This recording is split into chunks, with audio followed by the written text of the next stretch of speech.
Boa noite a todas mulheres, todo mundo que está presente. Sejam todas muito bem-vindas. É uma alegria ter vocês todas aqui. A sala está bem cheia.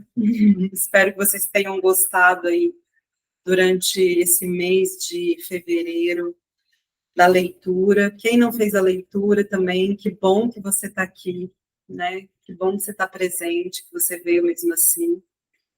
E eu sou Camila Caniello, moro em Belo Horizonte, sou psicóloga, né, terapeuta de mulheres, já tem algum tempinho que eu estou trabalhando mais, me especializando no atendimento a mulheres, e trato basicamente das questões do feminino. E esse é um grupo que decidiu, de mulheres corajosas, que decidiu fazer uma jornada, que é a jornada da leitura coletiva e terapêutica do livro Mulheres que Correm com os Lobos, da Clarissa Pinkola Estes, que é esse aqui, que vai ser espelhado aí, mas é esse. A gente está no capítulo 8, né? Os outros encontros dos capítulos anteriores está no canal, nesse canal no YouTube. Então, se você tiver interesse de ver depois, está no canal do YouTube. Depois eu vou colocar aqui no chat para o pessoal aqui do encontro que não conhece ainda o canal, acessar lá os outros encontros. E eu espero que seja rico para todos vocês que vão assistir a gente depois, como vai ser rico para a gente aqui que estamos ao vivo, né, compartilhando essa experiência juntas. Tá bom? Então, vamos lá. O capítulo 8, ele fala sobre a preservação do self. Boa noite, Nácia. Eu vou dar uma boa noite. O pessoal está dando boa noite. Boa noite, Fabiana. Boa noite, Rafaela. Todo mundo, Elaine, Rosa, Solange, Isabel, Laura. Boa noite a todas vocês, Cristiane, Sônia, quem eu não falei, Jéssica, sejam muito bem-vindas. Eu tenho um óculos de leitura que está estragado e um óculos de não leitura, então eu vou ficar toda hora trocando os óculos. Vocês não liguem para isso, não. O capítulo 8, o título do capítulo é A Preservação do Self, a Identificação de Armadilhas, Arapucas e Iscas Envenenadas. O mergulho nesse capítulo, nesse mês de fevereiro, para mim foi muito significativo. Eu não sei como foi para vocês podem ir comentando aí no chat como que foi a experiência para vocês, que aí a gente vai conversando. Porque eu busquei muitas ajudas, assim, de outras mulheres que já tinham comentado sobre esse livro, que fazem vídeos e podcasts sobre esse assunto, porque eu achei um capítulo que merecia um livro inteiro, só para ele, assim, né? E no caminho eu fui entendendo, teve uma das pesquisas que eu fiz, né, de umas mulheres que eu acho muito legal, que são do Sul. Elas fazem um podcast que chama Talvez Seja Isso, né? Elas começam um podcast desse capítulo falando assim, esse é o primeiro capítulo do livro que chama a mulher, que tem como um dos pontos centrais a ideia da autorresponsabilidade da mulher no próprio processo dela. E eu achei isso muito interessante, por quê? Porque o percurso, eu já ouvi muitas mulheres falarem, inclusive mulheres que eu pesquisei, que trabalham o livro da Mulheres que Correm com Lobos, muitos insights, né, Boa? Pois é. Como não entendemos não percebemos as armadilhas. Exatamente, a gente vai falar disso. Às vezes, as mulheres falam assim, não tem uma sequência, você pode abrir em qualquer capítulo e ler. Realmente, cada capítulo ele é muito singular. Mas eu fui percebendo, né, ao longo dessa jornada que a gente está fazendo junto, que é um percurso que a gente faz, onde pouco a pouco a gente vai entendendo como que a coisa acontece na nossa vida e qual que é o momento do processo que talvez algumas de nós já tenha vivido, talvez esteja vivendo agora, talvez vai viver no futuro, né? que é o que ela chama da mulher braba. Vocês entenderam esse conceito de mulher braba? Deixa eu pegar meu óculos de enxergar bem aqui. A mulher braba, no conceito que a Clarissa trouxe, é a mulher selvagem, que foi domesticada e, por algum motivo, ela volta para o lugar de indomável. Ela faz um movimento de tentativa de voltar para esse lugar selvagem. Mas ela mostra que esse percurso, se a gente faz ele de um jeito sem cuidado, a gente não chega nesse objetivo de retomar a natureza selvagem, a gente perde muita coisa. E aí, ela traz a mulher braba, na introdução, ela fala uma coisa assim, é como se fosse assim, a gente acha que esse trabalho de resgatar a nossa natureza selvagem, entrar em contato com a nossa natureza selvagem, é uma coisa assim. Lemos o capítulo do Barba Azul. Entendi, eu já saquei quem que são os Barbas Azuis da minha vida, nanana. Ok, fechou. E aí ela fala assim, o trabalho da mulher durante toda a existência dela é sempre estar atenta ao que vai acontecendo. Porque à medida em que a gente vai aprofundando a nossa natureza, a gente vai encontrando armadilhas, arapucas e iscas envenenadas no caminho. E se a gente acha que a gente já entendeu, porque a gente já passou pelo entendimento do Barba Azul, da Mulher Esqueleto, do Patinho Feio, a gente pode cair nessas arapucas. E o conto do Sapatinho Vermelho é o conto da mulher que cai na arapuca. E aí ela explica o que leva a gente a cair na arapuca. Como que esse percurso vai, aos poucos, se intensificando e vai prejudicando a mulher,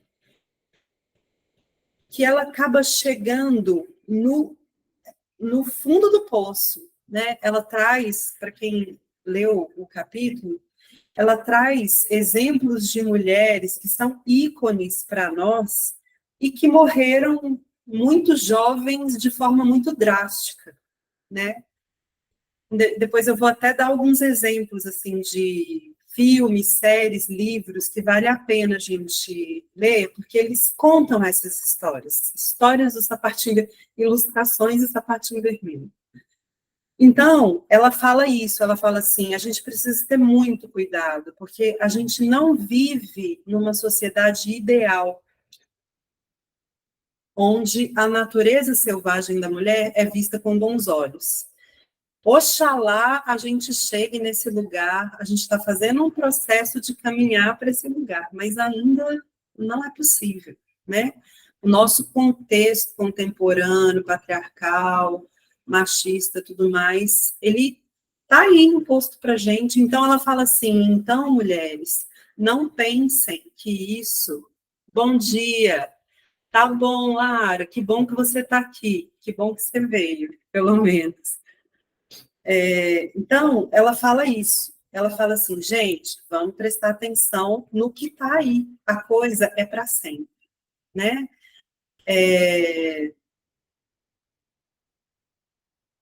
Muito bem. Então, vamos lá. Vou contar brevemente a história do Sapatinho Vermelho. Sapatinho Vermelho é a história de uma menina que era órfã, tão pobrinha que não tinha nem sapatos. E aí, ao longo da vida dela, ela foi catando pedaços, nas andanças dela, ela foi catando pedaços de coisas e criou seus próprios sapatos vermelhos, bem pobrinhos. Um belo dia, ela estava se aventurando lá, andando, e passou uma carruagem dourada. Dentro da carruagem tinha uma velha que parou e falou para ela, venha para dentro da carruagem, eu vou adotar você e você se tornará minha filha. A menina, encantada com aquela carruagem dourada, entrou na carruagem. Na hora que ela chegou na casa da velha, ela foi lavada, as roupas dela e os sapatos foram jogados no fogo, foram queimados. Ela foi lavada, penteada, arrumada. E quando ela perguntou para a velha onde é que estavam os sapatinhos dela, as coisas dela, a velha falou assim: não, isso não te pertence mais. Foi incinerado, foi queimado, agora você tem uma nova vida. E aí a velha começa a mostrar para a menina como que ela deve viver, contando para ela como ela deve se comportar, que ela não deve falar com ninguém se ninguém falar com ela, que ela tem que ficar quietinha, sentadinha. Só que essa notícia de que os sapatinhos vermelhos dela foram queimados deixou ela muito, muito triste.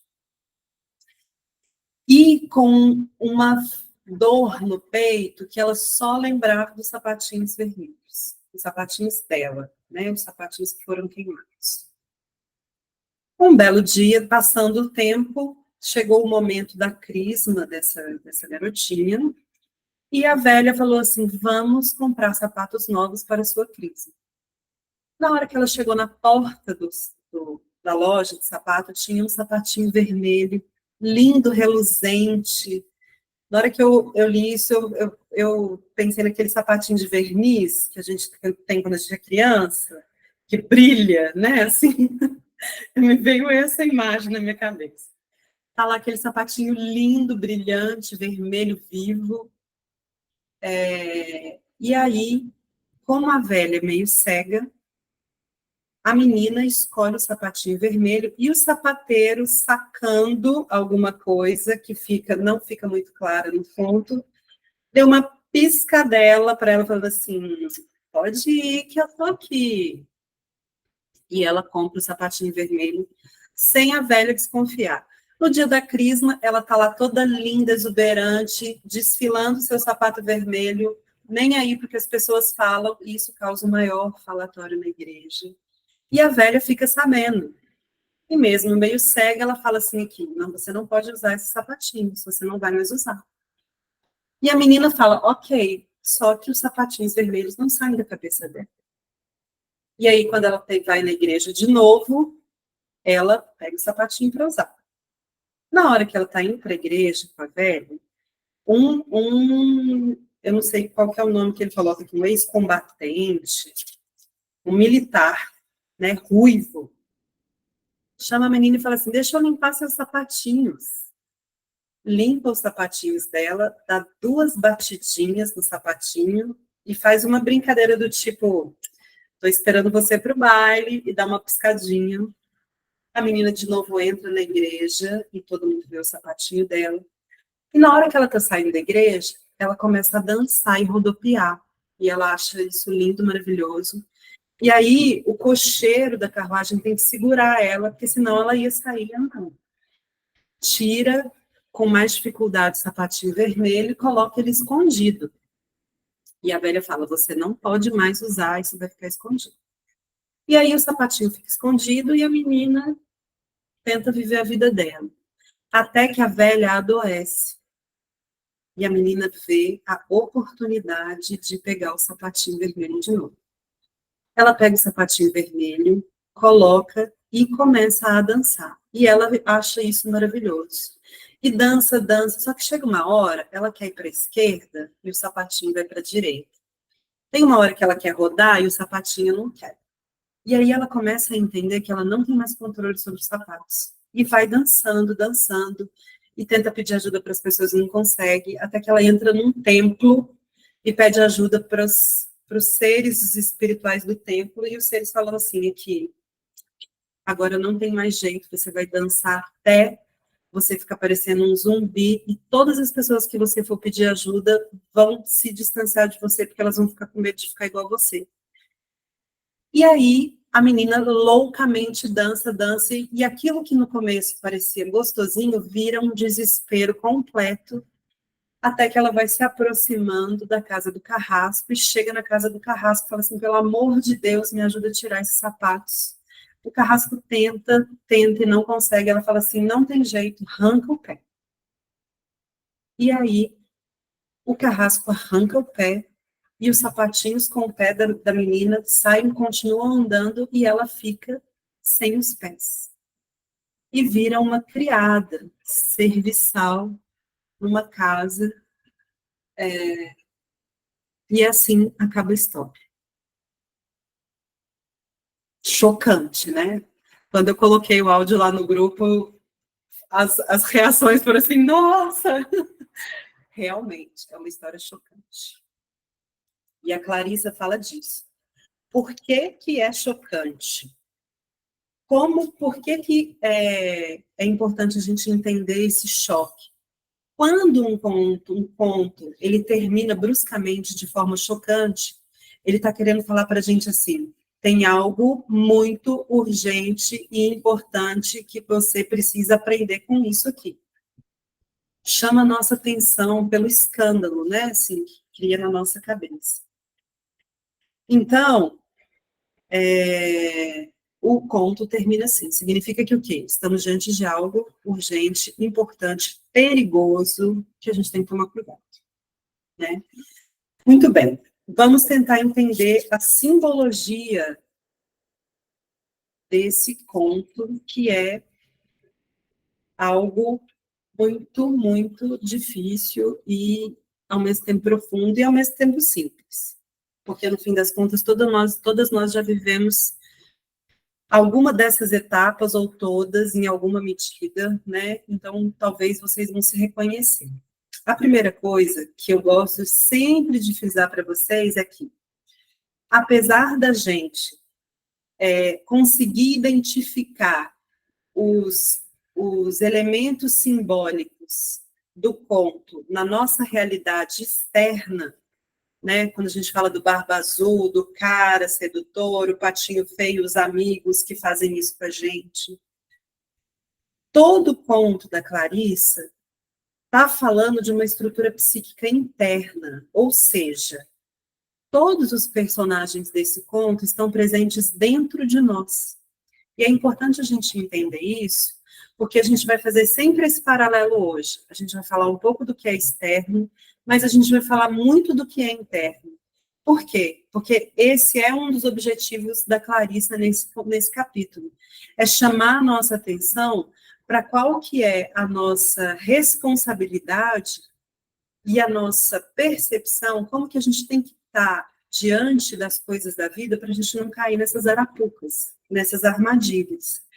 Então, ela fala assim, gente, tem algo dentro da gente que age assim. E aí a gente vai entender, né? Qual que é o elemento simbólico? Vamos lá para os elementos simbólicos do nosso conto. O primeiro é a menina, e a menina somos nós, né? Todas as mulheres, em todos os estágios da vida, né? Independente se são jovens, se são velhas, são todas as mulheres que começaram a fazer um percurso de ou estar em contato com a natureza selvagem, ou de ter feito já um pequeno resgate com a natureza selvagem, né? Então, essa menina, ela começou a construir a própria vida, através da sua criatividade, que são os sapatinhos vermelhos que ela faz no início do conto. O que são esses sapatinhos vermelhos? Os sapatinhos vermelhos que ela faz no início, ela é a vida criativa da mulher sendo colocada na expressão, né? A simbologia dos pés e dos sapatos, ela é muito importante para a gente entender o que significa isso. O pé, na simbologia que a Clarissa traz, é a base, é aquilo que sustenta, né? É o último lá elemento de sustentação de todo o nosso corpo, e é aquilo que proporciona o nosso movimento de caminhar na vida. E o sapato, ele tem essa simbologia de proteção dessa representação. Por isso que lá no grupo eu falei para vocês, prestem atenção nos seus sapatos, porque eles carregam elementos da nossa identidade criativa, né? Quando a gente começa a entrar em contato, vamos supor, quando a gente é criança e ainda não sofreu todas os bloqueios e cortes, né, com a nossa natureza selvagem, a gente é muito criativo. A gente está começando a criar ali uma vida nossa, uma identidade própria, uma identidade individual, né? Para quem já é adulto, que começou a viver esse processo através de, sei lá, um processo de terapia ou algo dentro da própria vida, esse movimento de resgate da natureza selvagem, é esse movimento que os sapatos vermelhos que a própria menina fez representa. Isso é muito importante. Ela toca num ponto aqui que é muito legal, que tem a ver também com o resto do processo. O sapato que a menina fez, ele não era bonito, ele não era muito legalzinho, mas foi ela que fez. Ela que pegou todos os elementos. E ela fala assim, se ela tivesse feito mais um, ele ficaria um pouco melhor do que esse. E se ela tivesse feito uma terceira, quarta vez, o sapato ia ficando melhor cada vez mais. Isso é uma coisa para a gente entender.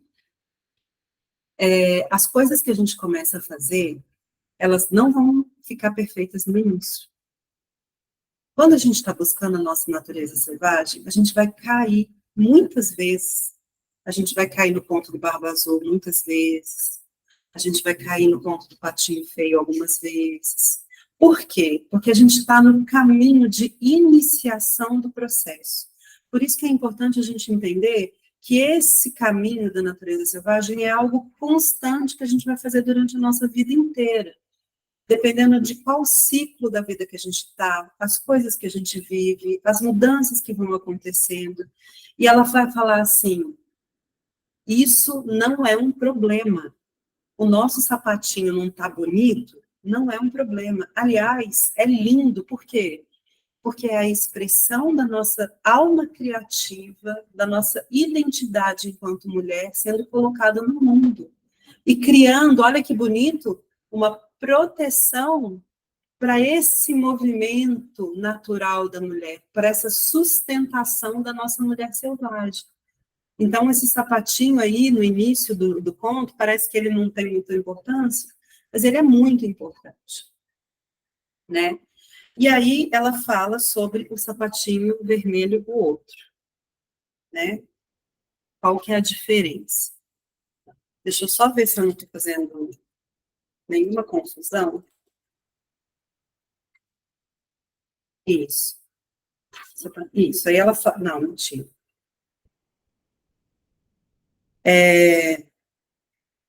Aqui, ó. Do exemplo que eu dei.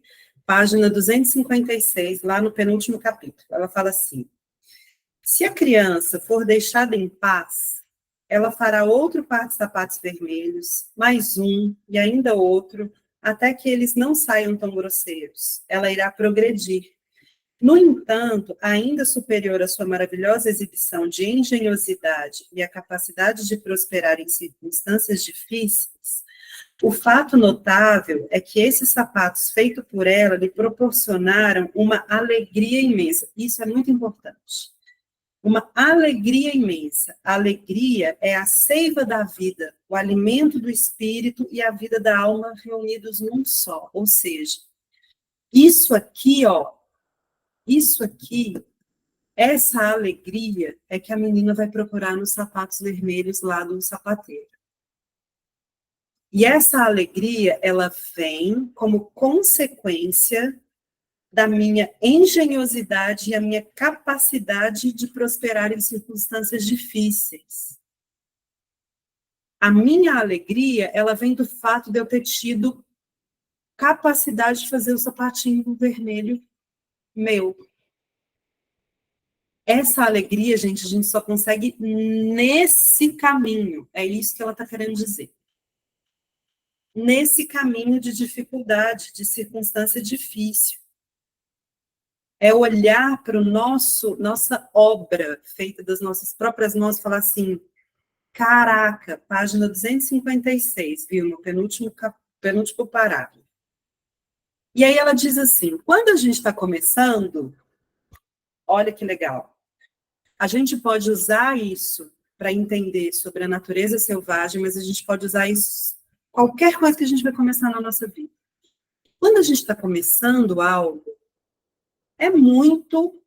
tem muitas dificuldades, né? Você vai aprender a cozinhar, você vai fazer uma comida papada, vai queimar o feijão, o arroz vai ficar papado. Você vai ter que ir entendendo, você vai ter que fazer mais de uma vez, você vai ter que ter paciência, você vai ter que... E aí ela começa a falar nas armadilhas, ela vai chamar as armadilhas.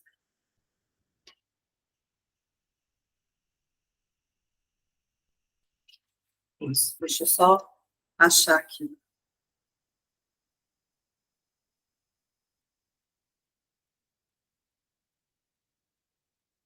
Isso, olha, antes da gente chegar nas armadilhas, só uma coisa para a gente frisar, que tem a ver com isso que eu acabei de ler. Para a gente construir o nosso jeito de ser, a gente precisa de esforço e de sacrifício. Por que, Camila? Ai, nossa, a mulher tem sempre que sofrer tanto. Por causa do histórico da humanidade e do momento cultural contemporâneo que a gente vive. Né? Uma mulher que quer construir o jeito próprio, autêntico de ser, ela vai enfrentar um monte de barreira, porque a nossa sociedade é assim, infelizmente. Né? Mas quando o esforço não cria nada, a gente tem um problema. Que aí tem a ver também com essas armadilhas lá que vão trazer, né? Muito bem. Outra coisa, por que que a alegria é tão importante? Porque a alegria, ela é o estado de ser natural, instintivo da mulher. Gente, olha que coisa maravilhosa isso. A mulher, dentro da sua essência natural, ela é alegre, porque ela é criativa, ela é autêntica. Né? A mulher selvagem, ela transparece nesse tipo de alegria. É uma alegria muito, como é que fala? Singular, né? Então, como é que a gente sabe que a gente está nesse estado? Às vezes a gente tem dúvida, né? É essa alegria desse lugar de construção do nosso jeito de ser, né? Dessa autenticidade nossa. É genuína, isso mesmo.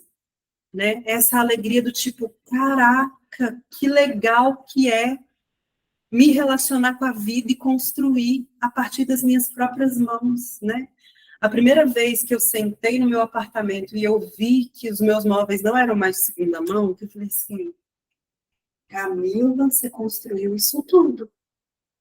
Ou vem uma sensação tão boa, né? É maravilhoso. Tipo, meu, é isso, sabe? Então, essa alegria é muito importante. E essa alegria, ela coloca a mulher selvagem para fora. Ela dá um abraço na mulher selvagem. Ela faz assim, vai lá, né? Tipo, é isso. E aí, vamos lá para as armadilhas. A gente pode entender essas armadilhas de duas formas. E elas podem vir a aparecer na nossa vida de duas formas. Ou de forma como se fosse um processo, ou seja, a gente começa na primeira armadilha e vai até a oitava. Ou elas podem aparecer separadas, vez ou outra, dependendo do contexto. A gente vai fazer o percurso do progresso das armadilhas, mas vocês vão conseguir, através do caminho que a gente vai fazer, reconhecer uma ou outra armadilha que vocês já vivenciaram. E aí, se vocês quiserem ir colocando, se reconhecer naquilo que faz, isso mesmo, Jéssica. Vocês podem ir comentando aí, à medida que a gente for falando das armadilhas, vocês podem ir comentando, ou se quiserem pedir a palavra para contar de experiências e tudo, né? Então, a gente vai fazer esse percurso assim todo, mas vocês também entendam que elas podem acontecer duas juntas ao mesmo tempo, uma de um lado, outra de outro, né? E aí, se vocês acharem que o que eu estou falando da armadilha não é aquilo que vocês entenderam, falem também, porque a gente vai construir esse conhecimento junto, tá bom? Então, vamos lá. A primeira armadilha é a carruagem dourada, a vida desvalorizada. Não é assim, gente. Tá a gente lá enfrentando o desafio de construir a nosso próprio jeito de ser. Estamos lá ralando. Aí, olha que bonito. A armadilha, a gente acha que ela é só externa, mas ela pode ser interna também. Como que ela pode ser externa? A gente está ralando lá, nossa, vou fazer isso, vou, sei lá, deixa eu pensar numa coisa aqui. Vou largar o emprego para abrir meu próprio negócio. E tô lá ralando e tal. Aí, olha a armadilha da carruagem dourada de forma externa. Alguém chega e fala assim, nossa, mas é tão difícil empreender no Brasil hoje. Nossa, é tanta burocracia, você vai demorar uns 5 anos, você não sei o quê, nanana. Aí vem a pessoa e fala assim, nossa, desanima demais. Aí você vai ficando meio murcha, assim, né? Aí a pessoa vira e fala assim, não, vamos estudar junto para concurso? Vamos arrumar, tem um processo seletivo aqui, né?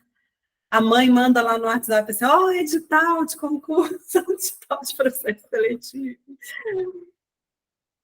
E aí é como se fosse assim, ou então, por exemplo, você está lá ralando, aí chega aquele cara que fala assim, vou te dar a vida, para de trabalhar, para que fazer isso?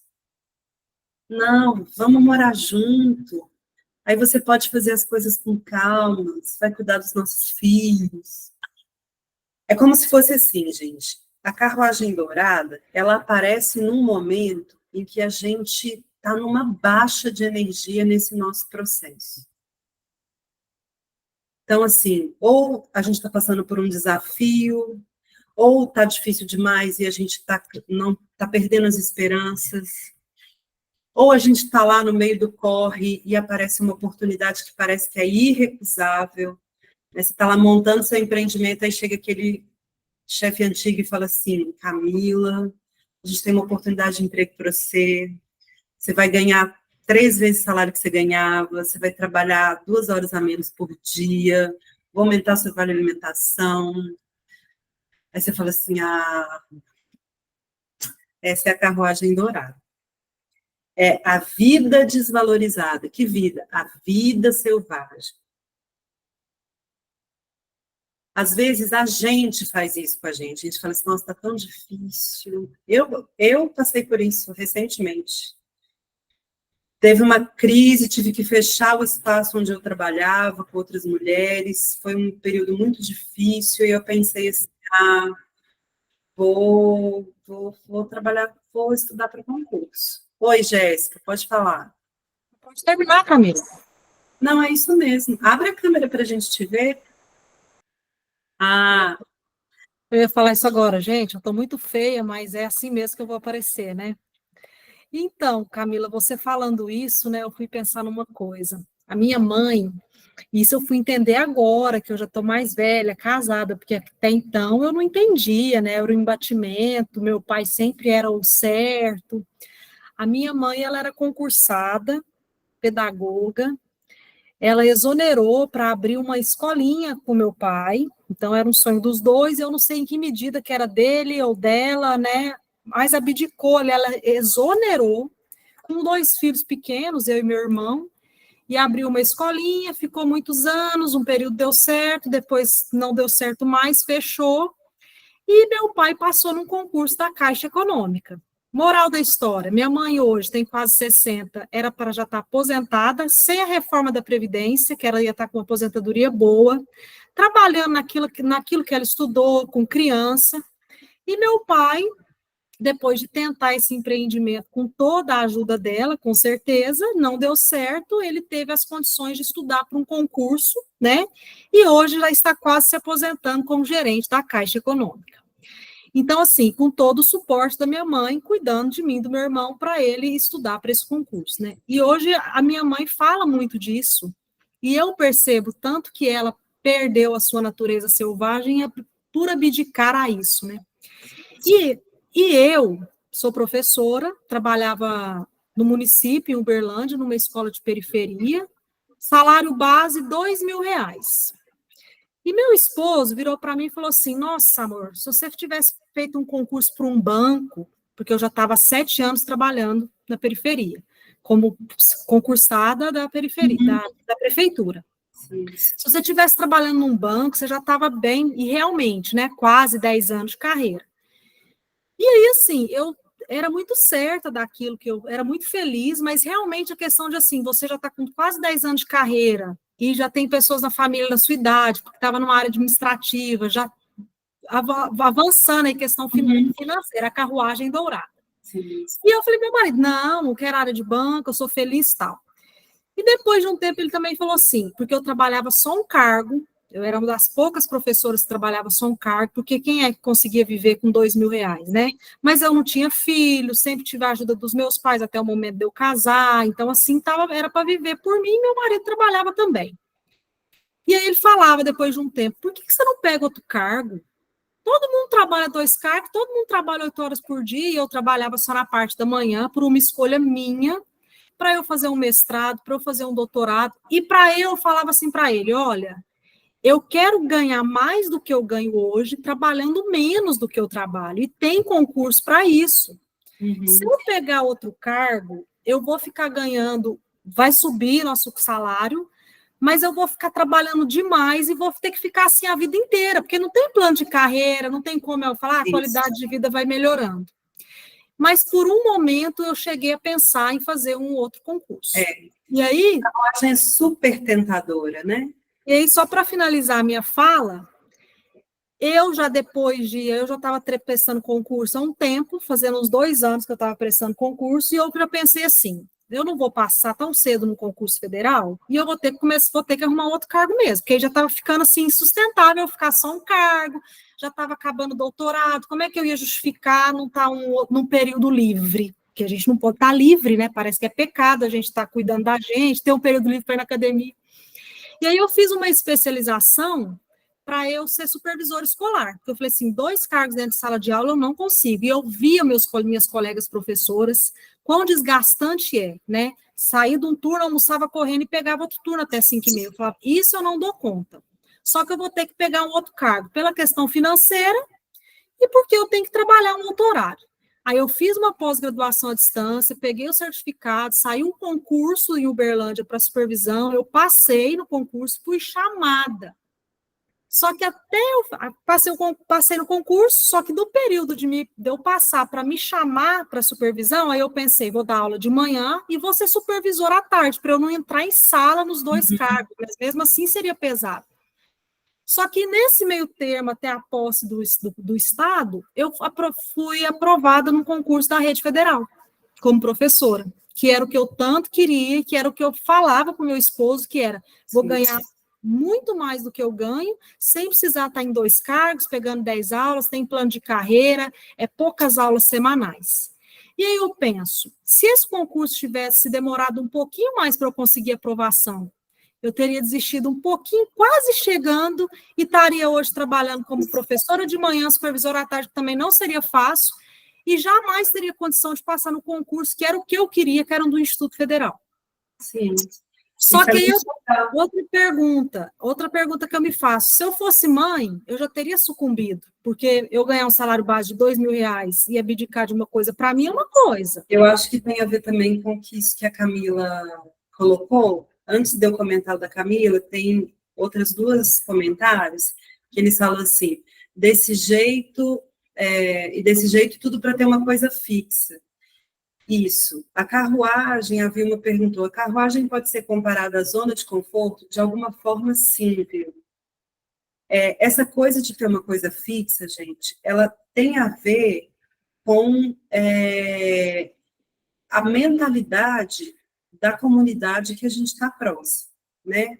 A Camila perguntou assim, mas Camila, como podemos identificar esses sinais como algo que nos testa nos distancia da nossa natureza. Às vezes estamos cansadas mesmo, e o que o nosso corpo e mente pedem é fugir da dor e do sofrimento. Sim, exatamente.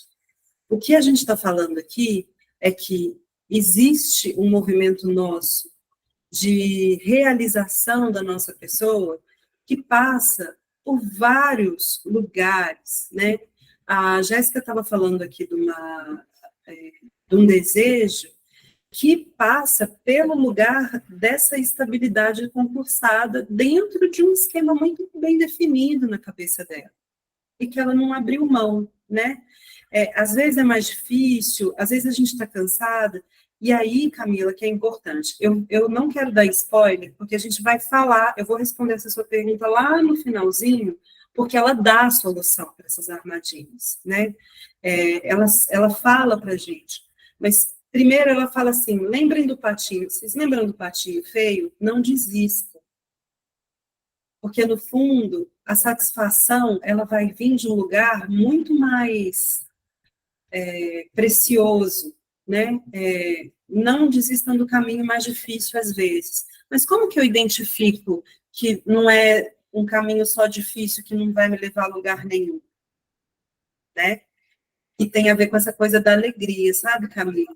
Se a gente escolhe um caminho e a gente insiste nesse caminho, mas porque a gente está batendo com a cabeça na parede, e isso não traz para a gente, como é que fala? Aquela alegria, a gente pode saber que não está relacionado com a nossa natureza. Deixa eu só puxar o ventilador para cá, que está muito quente e ele não está na minha cara.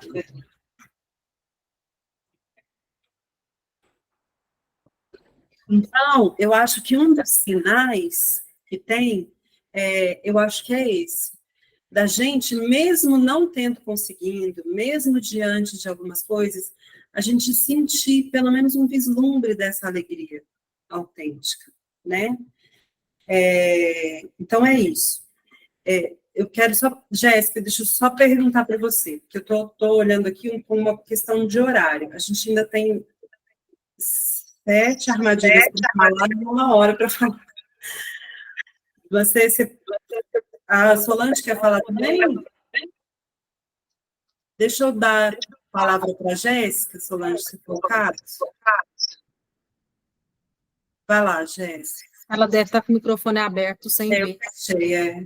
Não, eu só ia falar, você falou essa alegria, como que a gente sabe esse caminho? Eu ia falar como intuição. A gente tem alguma coisa que dá para a gente sentir, né? Não dá para explicar, às vezes é aquele sapatinho vermelho feio, só que é aquele feio que a gente que está nos saciando, nos trazendo essa alegria, né? Porque em todo o meu trajeto, mesmo como professora da periferia, que é um contexto pesado, cara, se não for ali que você se vê, se reconhece, se sente pertencente, você não dá conta de acordar de manhã para ir trabalhar. Então, assim, quantas pessoas não dá conta, praticamente não dá conta de acordar para ir trabalhar, para viver, parece que não está curtindo nada, né? Eu acho que essa intuição e a gente está curtindo essa questão da intuição é isso mesmo, Jéssica. Eu só tenho o cuidado de falar dela, porque a intuição, para muitas mulheres aqui, inclusive elas já até falaram, é muito abstrata, né? Então, é esse instinto de sentir alegria. E aí a Vilma colocou assim, é o feio que nos dá alegria. Muitas vezes, sim. Né? É aquele... Sabe a garatuja, para quem é mãe? A garatuja da criança que começa a escrever e a gente acha lindo, maravilhoso? É isso, né? Por quê? Porque a expressão, para a gente que é mãe, a gente entende que é o começo da construção da capacidade dela de escrever, né? Então, é bonito por causa disso. Mas aí, então, gente, ela vai para... Eu anotei aqui uma leitura para a gente fazer da primeira armadilha, na página 258, primeiro parágrafo. Pois é isso mesmo, né? Dá um orgulho, né, Vilma? Por isso, nós nos casamos com a pessoa errada, porque a nossa vida será mais fácil em termos econômicos. Desistimos de uma peça nova na qual estivemos trabalhando e voltamos a usar a velha e desgastada fórmula, porém mais fácil, que viemos tentando forçar nos últimos 10 anos. Não levamos aquele belo poema ao nível de refinamento máximo, mas o deixamos no terceiro rascunho, em vez de trabalhar nele mais um pouco. E, que lindo, mãe, você é melhor. Eu também tenho uns também aqui grudados pela casa da minha filha.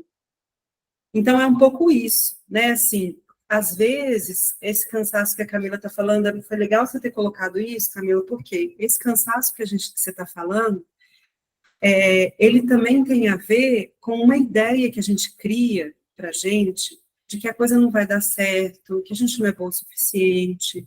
E isso também tem raízes no patriarcado, né? Também tem. Espero que a gente tenha a oportunidade de falar disso melhor. Mas aí a gente vai para a segunda armadilha, que é a velha secarrona, a força senescente. Velha secarrona é seca, severa, de poucas palavras. E senescente é que está em processo de envelhecimento. A velha secarrona, ela é a força rígida que mantém o status quo, destruindo o processo de inovação da mulher. Deixa eu ver.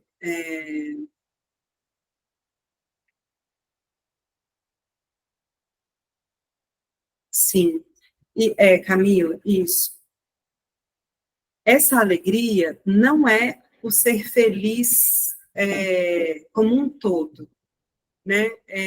Essa alegria, ela não vai estar presente mesmo em todos os momentos, mas a gente se lembra dela. Então, por exemplo, quando no fim do ano passado eu me perguntei se não era melhor eu estudar para um concurso, eu me vislumbrei trabalhando numa repartição pública. Em contraposição, eu lembrei da alegria que é, para mim, acordar na hora em que eu programo, porque eu sou autêntica, autônoma. Ó como é que o Freud fala? Lapso. O ato falho, que ato falho lindo. Que ato falho nem foi um ato falho, era acertado. Eu sou autônoma, né? Eu sou autônoma. E eu tenho essas. Pode ser que no momento de dificuldade, isso suma do meu panorama de vida, né? Mas ela fala disso também mais para frente. Por isso que eu não queria render muito aqui, porque senão a gente perde o spoiler lá da frente, sabe, Camila? Ela fala disso no final. E realmente, isso que você está falando é uma das coisas que deixa a gente à mercê da carruagem dourada. Às vezes a gente se esquece, às vezes está tão difícil, e aí ela fala no final como que a gente faz para não cair nesse lugar de me esquecer da alegria, né? Porque aqui, o que ela está falando, se você entra num lugar de buscar a coisa mais fácil, não a coisa que você quer, porque às vezes, gente, muito cuidado, a coisa mais fácil é a coisa que a gente deseja. Não tem que ser sempre mais difícil, não. A gente tem que estar conectada com aquilo que a gente quer construir, que faz a gente ter essa alegria. E, às vezes, ter uma vida mais fácil é isso. Então, tomem cuidado para entender, porque senão é sempre assim, o que ela está chamando que é sacrifício e desafio é a gente estar sempre em contato com a nossa natureza selvagem, independente se a gente está vivendo uma vida fácil ou mais difícil. Eu trouxe esses exemplos, porque são exemplos que eu vivo, né? As pessoas estão trazendo, mas tem gente que vive desafios também com uma vida mais fácil, né? Então, eu também... isso. Então, a segunda armadilha é o inimigo da inovação. Externamente, é quando eu já falei assim, pode ser que seja melhor fazer isso. E a pessoa fala assim, isso que você faz não é muito bom, não. Ou a gente mesmo, né? A gente tolhe a nossa inovação. De tanto a gente ouvir, né, ou muitas vezes da gente entender das dificuldades, a gente vai achando que inovar não é a melhor coisa a fazer, né? Qual que é o único valor? Aqui a gente começa a entrar num lugar que é a nossa relação com o coletivo. A opinião do coletivo importa mais do que qualquer coisa e deveria superar, olha que lindo, as necessidades da alma selvagem. O que é isso? Isso é uma coisa muito séria.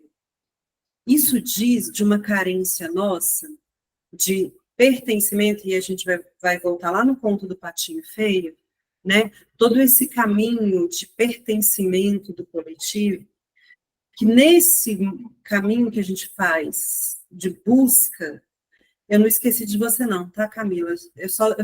É porque senão a gente não anda para frente e a gente vai retomar isso que você colocou no final, tá? A gente busca esse pertencimento. E aí é como se a gente entendesse que abrir mão daquilo que é nossa natureza vai trazer para a gente um pertencimento, superar as necessidades. Entrar nesse coletivo vai fazer a gente se sentir bem melhor do que essa nossa natureza selvagem. Então, ela fala assim, ó, na página 260.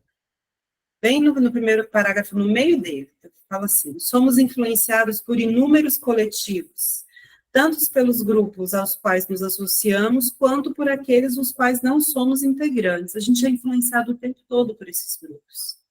Sejam os grupos que nos cercam de natureza acadêmica, espiritual, financeira, profissional, familiar, quer de alguma outra natureza.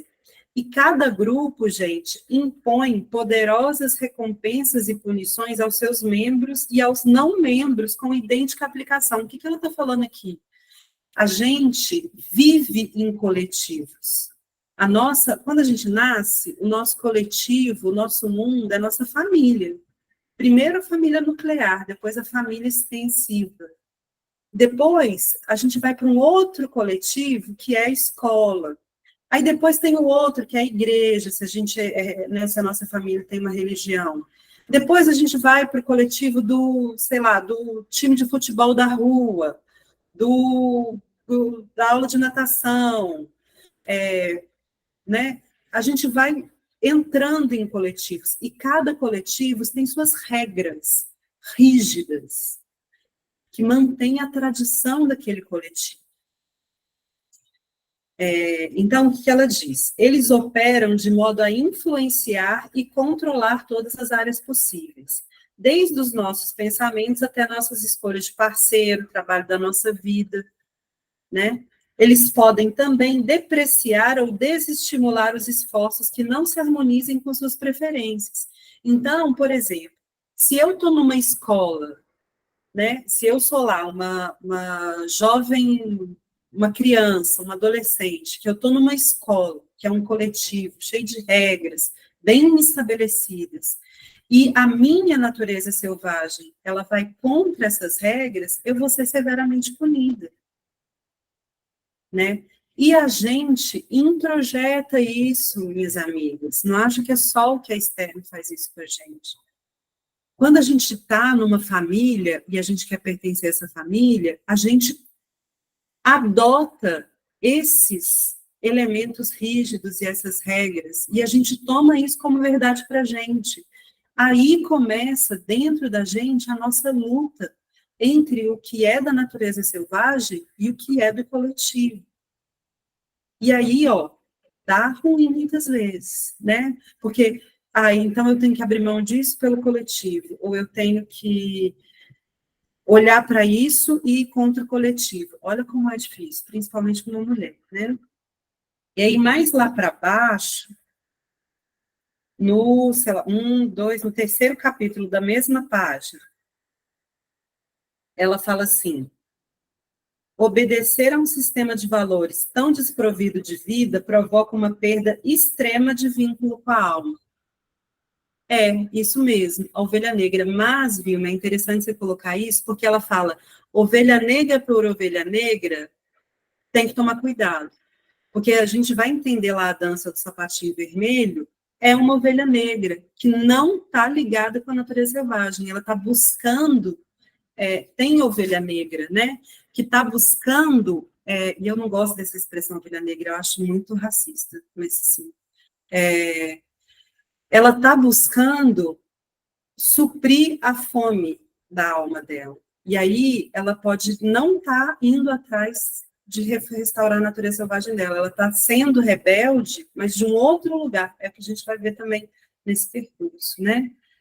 Então ela fala assim, é importante a gente não se fundir com esses coletivos a ponto de vestir a camisa. Sabe aquela ideia de vestir a camisa? Sabe? Do tipo, eu abro mão de tudo aquilo que eu acredito e entro. Isso, os coletivos acabam por nos modelar. Exato, Camila. Então, a gente tem que ter cuidado de não vestir a camisa dos coletivos, né? Então, ela fala assim, se a gente nos afasta, na página 268, se a gente nos afasta da nossa vida real e pulsante, e a gente entra na carruagem da velha Senhora Sem Vida, a gente está, na verdade, adotando a persona e as ambições da velha perfeccionista. Estamos abrindo mão da nossa identidade e adotando uma forma rígida, tradicional, muitas vezes, sem flexibilidade, sem uma oxigenação para a nossa vida. A gente está engolindo uma coisa que não tem a ver, né, com o movimento de onde que a gente está naquele momento, né?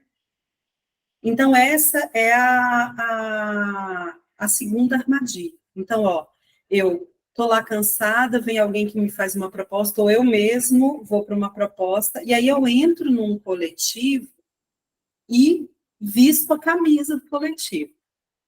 Vestir a camisa do coletivo é se distanciar da natureza selvagem. Aí a coisa começa a definhar. E aí a gente vai para a terceira armadilha, que é a queima do tesouro, que gera a fome da alma. A queima do tesouro eu entro no coletivo, quando eu entro no coletivo e eu visto a camisa, eu tenho que abrir mão de tudo aquilo que eu já construí de forma autêntica e autônoma, aquilo que é meu. Para eu vestir a camisa do coletivo, gente, eu tenho que tirar a minha camisa individual. E quando eu faço isso, eu crio uma falta profunda dentro de mim, que a Clarice chama de fome de alma, a fome da alma, né?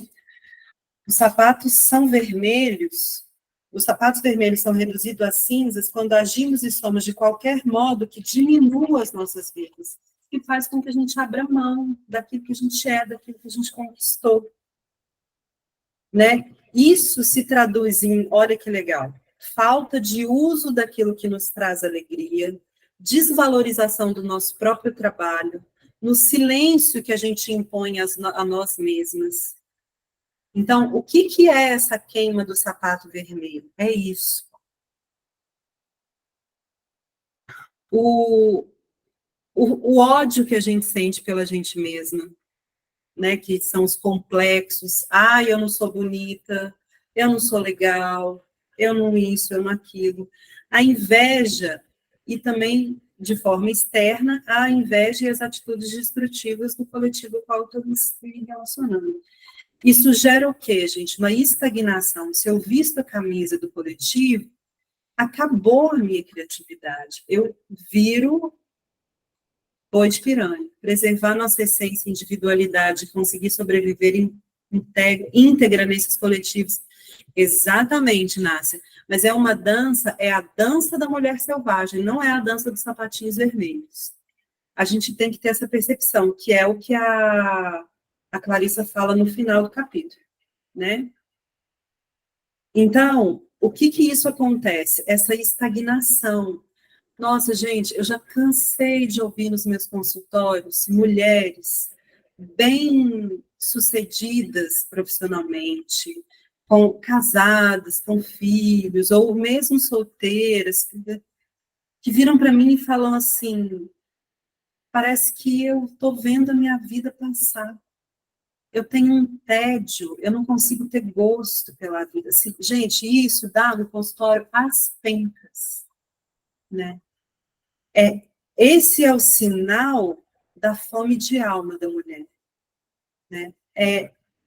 Esse tédio, essa falta de sentido. Mas por que eu estou tão triste se tudo está tão bem?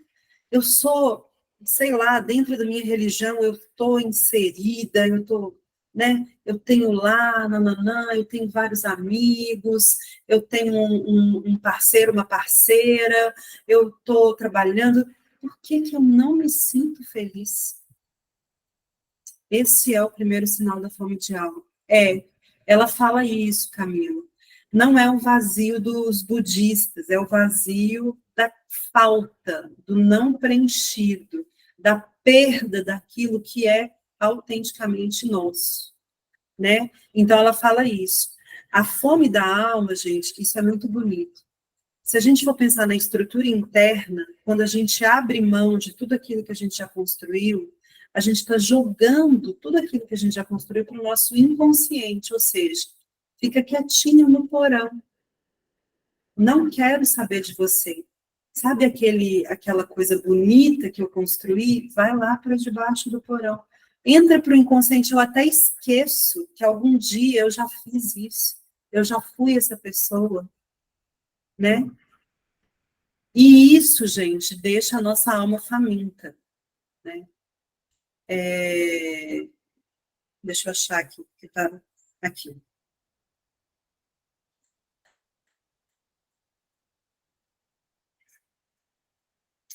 Essa fome, ela é a privação dos atributos da alma.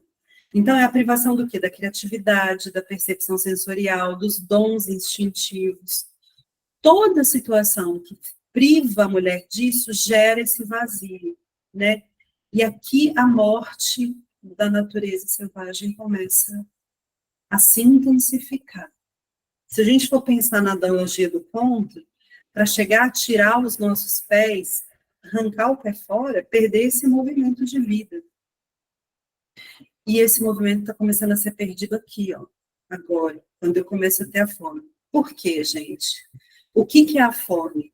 A fome é a falta, mas é a busca pelo alimento. Nesse momento que o sapatinho é queimado, por mais que eu jogue isso para o inconsciente, o negócio está lá. E o que o inconsciente vai fazer? Ele vai agir na surdina, na maciota, para tentar resolver esse problema de fome.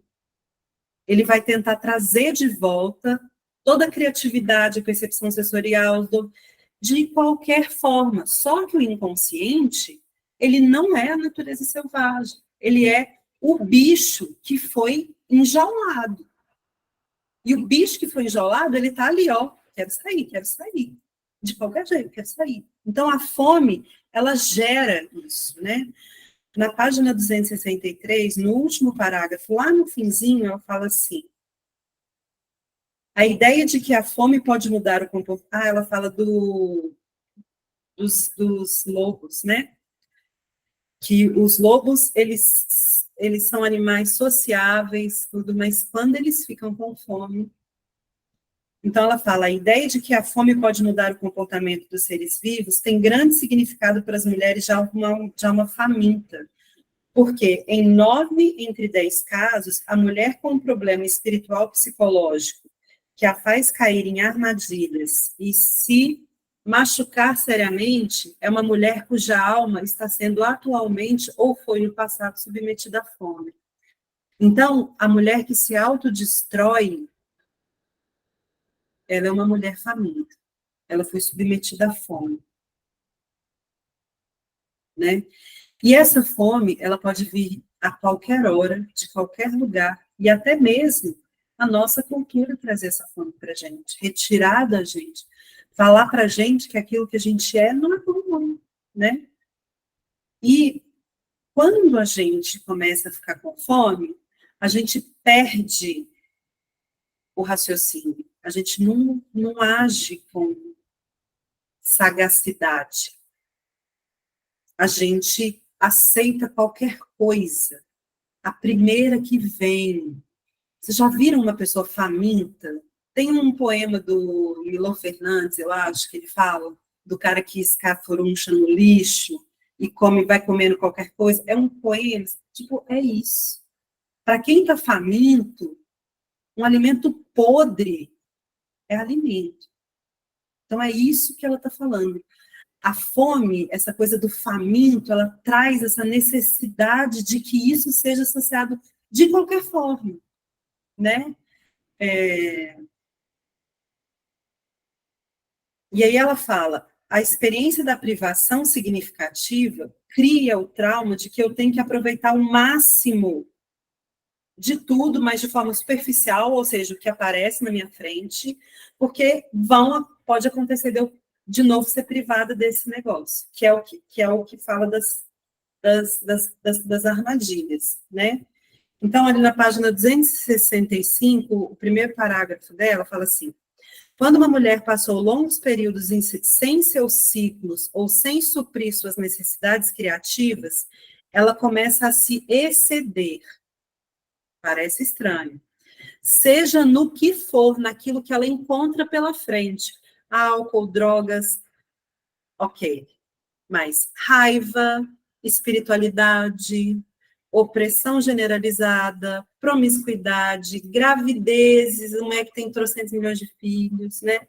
Estudo, criação, controle, instrução, organização, forma física, comidas pouco saudáveis.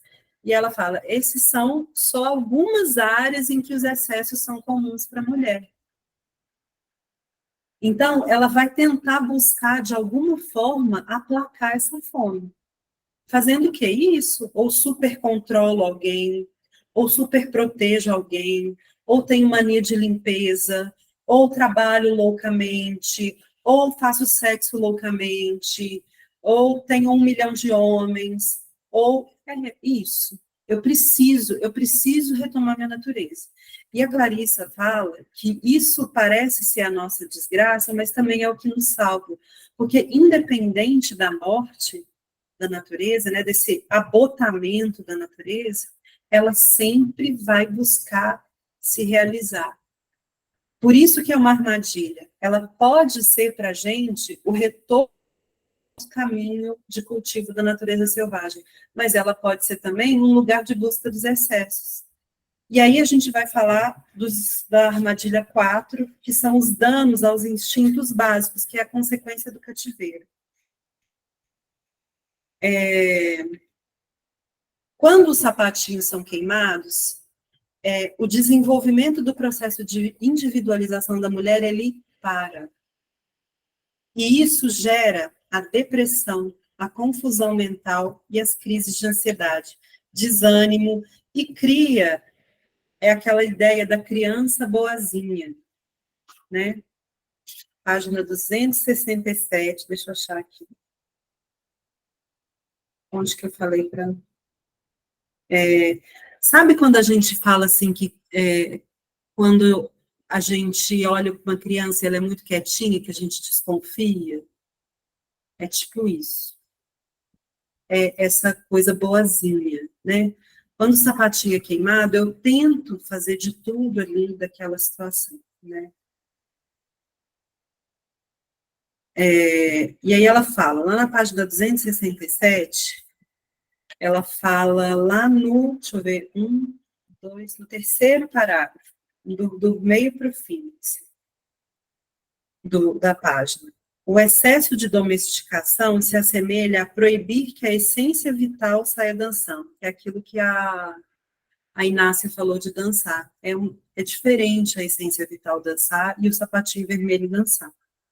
Em seu estado saudável e característico, o self selvagem não é dócil e vazio. Ele é alerta e sensível a qualquer movimento ou momento.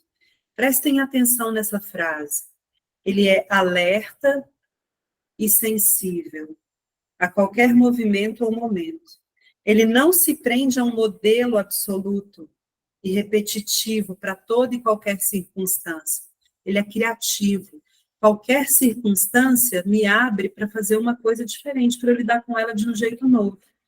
Ele tem opções criativas. A mulher cujos instintos estão prejudicados, parece que ela não tem escolha. Ela simplesmente fica impossibilitada de prosseguir. A criatividade morre. Eu vou sempre repetir.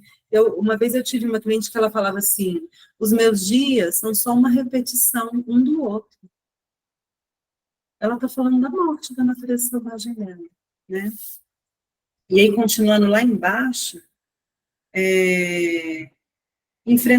no próximo parágrafo, enfrentar muitas dificuldades para pedir ajuda, para reconhecer suas próprias... A mulher cujos instintos estão feridos, olha que interessante. Geralmente, isso também é importante lá para o final, que é aquilo que a Camila trouxe. A mulher cujos instintos estão feridos, geralmente se denuncia por enfrentar muitas dificuldades para pedir ajuda, ou seja, tem que dar conta de tudo sozinha, para reconhecer suas próprias necessidades. Nossa, isso eu escuto demais também com as mulheres que eu trabalho. Eu não sei o que eu quero, não sei o que eu quero, o que eu desejo fazer da minha vida, né? Nossa, chega em determinado momento da vida, eu tô assim, mas nossa, eu não sei o que eu quero, né? Seu instinto natural para a luta ou para a fuga é drasticamente reduzido ao mesmo instinto. São inibidos ou exagerados o seu reconhecimento das sensações de saciedade, de sabor estranho, de suspeita, de cautela. É tipo, sabe aquela coisa do lobo, de sacar? Perde, acaba. No podcast que eu ouvi, ela fala assim, é como se o lobo se transformasse num poodle. Imagina um lobo agindo como se fosse um poodle. É isso. Ele perde tudo, né? E aí vem a quinta armadilha. Quando a gente tem o embotamento desse lugar para o inconsciente, e a gente fica com essa fome e vai perdendo o significado, é a hora que ela compra os sapatos novos. É aqui que ela entra em contato com o sapato vermelho. O que é o sapato vermelho, gente? O sapatinho vermelho é qualquer coisa na nossa vida que dá um vislumbre para a gente de que a gente pode matar a nossa fome. É mentira, é cilada, mas é como se fosse assim, encontrei um lugar onde eu posso, ali. Esse é o sapatinho vermelho. Quando a gente encontra o sapatinho vermelho, o que acontece dentro de nós? A gente vive uma dicotomia. Ou seja, eu vou atrás da minha natureza selvagem ou eu sacio a minha fome aqui com o sapatinho vermelho. E aí eu começo a viver uma vida secreta. Por quê? Porque o sapatinho vermelho, ele não é aceito pelos coletivos. A quarta armadilha, Rafaela, eu não falei o título, né? São os danos aos instintos básicos, as consequências do cativeiro. É o que acontece depois que o sapatinho é queimado. Tá? Que é o que a gente estava falando agora. E aí a quinta é a tentativa de ocultar uma vida secreta, que é essa divisão que acontece. Eu descobri uma coisa que parece que vai saciar minha fome, mas ela não é aceita pelo meu coletivo. Gerei um problema, né?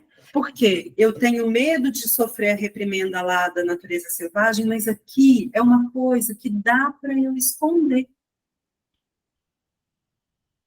Vocês entenderam essa armadilha?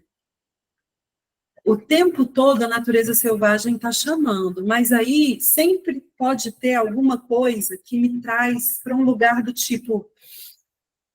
É como se fosse aqui, assim, a tentativa de ocultar, né, a vida secreta é como se fosse assim, eu posso ter as duas coisas, só que não. Né? Que não, né? E aí, ela finge que é de um jeito, mas, na verdade, ela está buscando aquela coisa. E aí, geralmente, o sapatinho vermelho, olha que interessante, ele é uma coisa que vai contra a ordem imposta.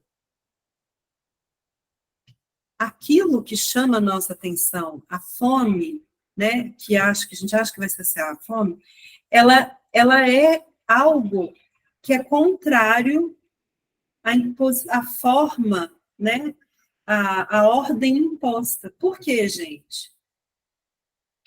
É uma imitação do nosso sapatinho que foi queimado. A nossa natureza selvagem, ela é contra a ordem imposta. Ela é criativa, ela é inovadora, e ela vai contra essa ordem rígida. Só que ela é incinerada. O sapatinho vermelho, não. A velha deixa passar o sapatinho vermelho. A velha não percebe. O que é essa velha nesse momento dentro da nossa psique? São aquilo do tipo, não, isso aqui dá para eu fazer, dá para eu ter, né? Essa coisa do fazer vista grossa. E aí eu entro nessa divisão. Eu estou ainda dentro de um lugar, mas eu posso viver umas aventurazinhas. Minha filha está gargalhando aqui do lado, eu estou curiosa para saber o que é.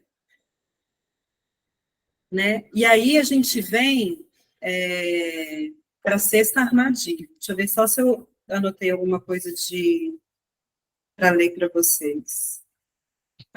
Uma coisa. Não, é isso mesmo. Não, uma coisa que eu quero trazer. Isso faz com que a gente se distancie cada vez mais daquilo que a gente jogou para o inconsciente, para a sombra. Porque dá uma ideia de que a gente vai resolver o problema sem ter que enfrentar esse caminho. O povo está coçando as cabeças, vocês estão entendendo, gente? Tá caminhando, vocês estão conseguindo ver? Nesse capítulo, eu vou trazer até alguns exemplos, viu? Assim, de coisas que a gente pode assistir para ver.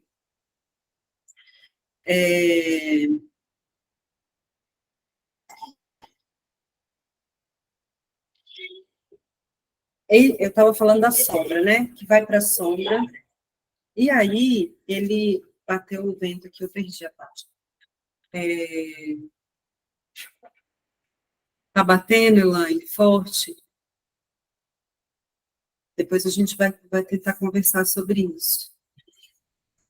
Essas coisas, elas vão para a sombra. Quando uma coisa vai para a sombra, a nossa estrutura psíquica tem a tendência de achar que ela é perigosa, que ela não pode sair do cativeiro. Mas a nossa sombra, ela contém tudo aquilo que, de alguma forma, disseram para a gente, ou a gente entendeu que não pode existir. E muitas vezes o que não pode existir é algo lindo, é algo maravilhoso. E é isso que quando a gente cria essa divisão e tenta buscar essa vida secreta no sapatinho vermelho, é isso que a gente está perdendo de entrar em contato, né? Como se pudesse andar num caminho do meio, exatamente. Eu não vou enfrentar essa batalha de assumir minha natureza selvagem, não.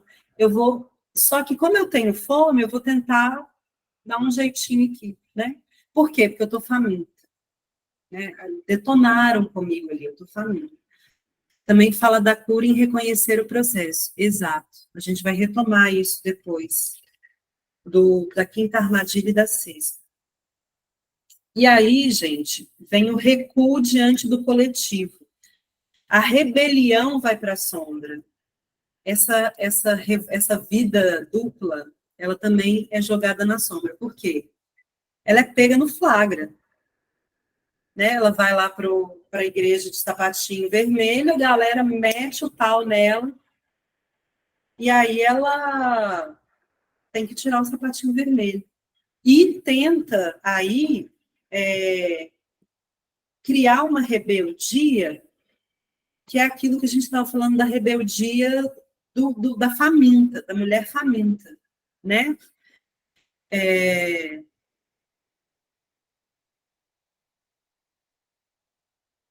O que é isso? É um rompante de fuga dessas coisas da sombra. Então, assim, eu estou no coletivo, estou aqui fazendo as coisas, mas eu tenho momentos de rebeldia. Então, é aquela mulher que tenta ser boazinha. A tenta ser boazinha é do sétima armadilha. Estou pulando etapas.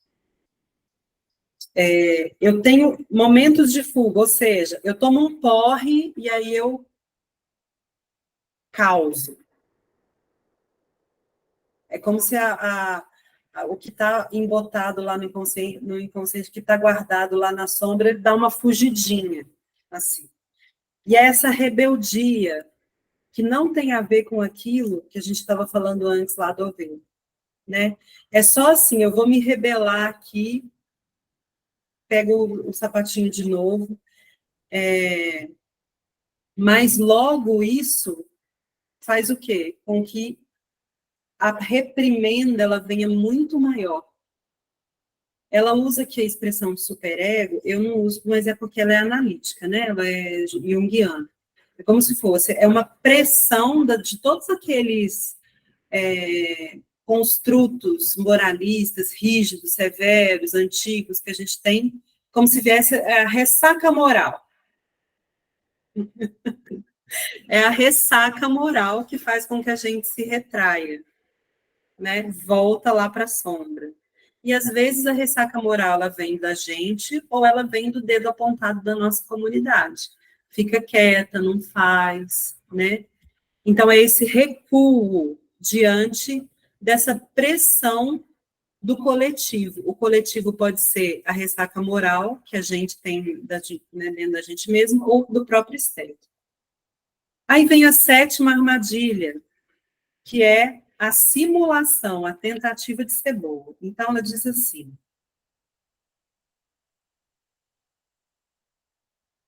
Espera aí, só um pouquinho. Não, é isso mesmo. Primeiro, ela tentou sem os sapatinhos, tentou viver uma vida sem profundidade. Descobriu lá os sapatinhos vermelhos, que ela tentou saciar a fome dela, e tentou ocultar uma vida dupla. Não conseguiu também. Ela vai para simulação, ela tenta ser boazinha. Gente, essa parte do capítulo, ela é, como diria um professor meu, poderosa. Porque ela conta um experimento que fizeram com animais sobre instinto de fuga. Eles colocaram um cachorro numa jaula e metade da jaula dava choque. E aí, logo que o cachorro passava por aquela metade da jaula, ele sabia que tinha choque, ele ficava só na outra metade. Depois eles trocaram, eles inverteram, colocaram a parte que não fazia choque dando choque e a outra que não. Logo o cachorro percebeu e foi para a parte que não dava choque. Só que aí, o que eles fizeram? Eles prepararam o campo para todo o chão dar choques aleatórios. No começo, o cachorro ficou desorientado, só que depois ele ficou em pânico. E aí ele ficou em pânico e depois ele desistiu. E se deitou. E aceitou os choques. É isso que é o tentar ser boazinha. Que é uma coisa que dói o meu coração. E é uma coisa que eu vejo, assim, todos os dias da minha vida dentro do meu trabalho. É um costume à violência.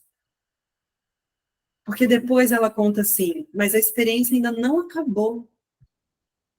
Depois que o cachorro se deitou e começou a aceitar os choques, eles abriram a jaula, achando que o cachorro, na hora que ele visse a jaula aberta, ele, ia sair correndo. Ele ficou lá.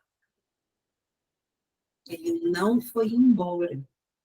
Ele desistiu. Ele desistiu. Que eles chamaram esse experimento de aprendizado da impotência. E ela usa uma expressão muito dolorosa e perversa, que é a trivialização do anormal. A gente se acostuma com a violência, a gente torna trivial algo que não deveria ser trivial, que não deveria, né, assim.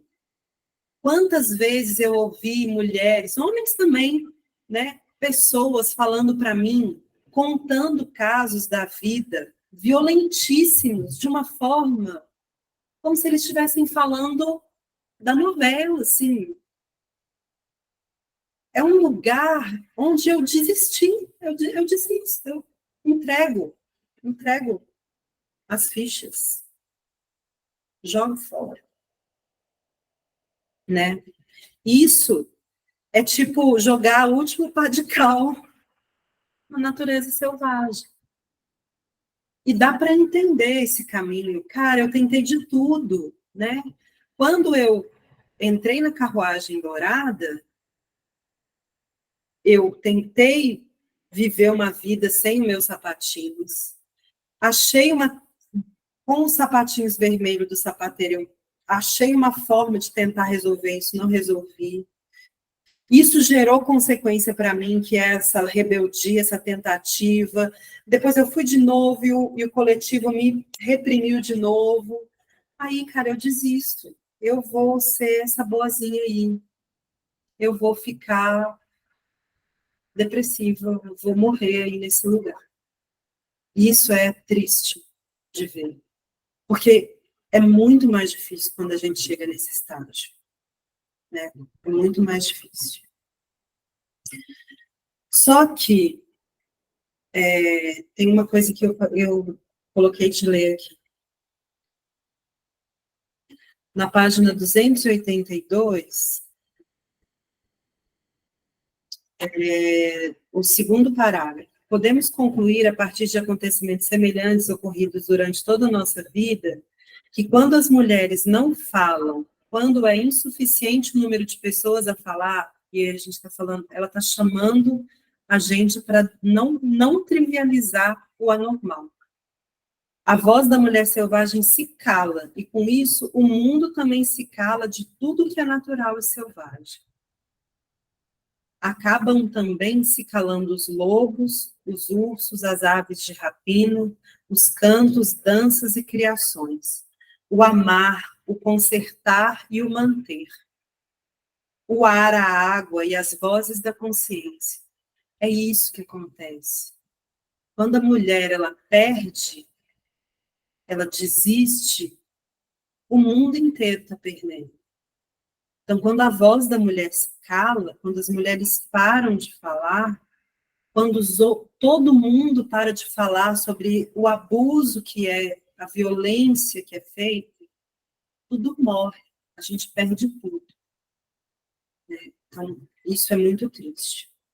E aí vem a dança descontrolada. Por quê, gente? Por mais que eu tente virar uma menina boazinha e entre na depressão, o sapatinho vermelho vai continuar existindo. E ele vai continuar a chamar a minha atenção. Só que nesse momento, como eu já estou muito descolada da minha natureza selvagem e eu só tenho a fome imensa e gigantesca e a impotência, eu me jogo numa loucura desvairada de onde eu não controlo mais a minha fome e nem minha saciedade. Então, é um tipo, já que eu estou impotente, eu vou me jogar no abismo mesmo. Né? A dança descontrolada, a obsessão e a dependência. E aí, quando eu faço isso, gente, eu dependo dos sapatinhos vermelhos. Eu começo a depender dos sapatinhos vermelhos. A menina, já estou na página 284. A menina já tentou tudo: adaptar-se à velha senhora, não se adaptar, ser dissimulada, ser boazinha, perder o controle e sair dançando, dominar-se e tentar voltar a ser boazinha. Ela já fez tudo isso. Nesse ponto, sua terrível privação do espírito e do significado, mais uma vez, força ela a apanhar os sapatinhos. Por quê? A fome não acabou. Eu já tentei de tudo, mas a fome ainda está, eu ainda preciso, eu não dou conta. e calçá-los e a começar sua última dança, a dança que a levará para o vazio da inconsciência, ou seja, fim, né? E aqui ela traz, ela já começou a falar desse exemplo antes, mas ela trouxe de novo, que é o exemplo da Janis Joplin, que é uma roqueira dos anos 70, eu acho, 60, que morreu de overdose aos 27 anos, que assim, eu adoro ela, tinha uma voz maravilhosa, eu acho que ela fez um disco e morreu. Assim. Tipo a Amy Winehouse também. Amy Winehouse. Eu não sei se vocês viram, na Netflix tem um filme da Elis Regina. Elis Regina. A Elis, eu vou dar só um pequeno spoiler, porque assim, a Elis era um furacão, né? E eu acho que, assim, o que fez isso aqui dela morrer, essa natureza selvagem dela morrer, pelo que eu entendi, Edith Piaf, pelo que eu entendi do filme, foi assim, ela, na ditadura, ela foi obrigada a cantar num quartel militar, e isso foi amplamente divulgado no Brasil. E ela falou que, e os militares colocaram uma pressão psicológica nela, falando assim, se você falar para alguém que você foi obrigada, a gente vai pegar os seus filhos, a gente vai matar os seus filhos, a gente vai fazer... E ela ficou numa paranoia que ela não conseguia sair de casa, ela ficou louca e se matou de overdose. Ela se matou. Então, é tipo isso, assim. Ferram com a nossa natureza selvagem no nível que eu preciso caçar, e aí ela se matou de cocaína, ela morreu de overdose de cocaína, né? Uma série que está no Amazon, no Prime, Amazon Prime, que chama Daisy Jones and the Six. Olha só, que coisa, né? O filme da Netflix, eu vi que mostra isso, assim, Lúcia.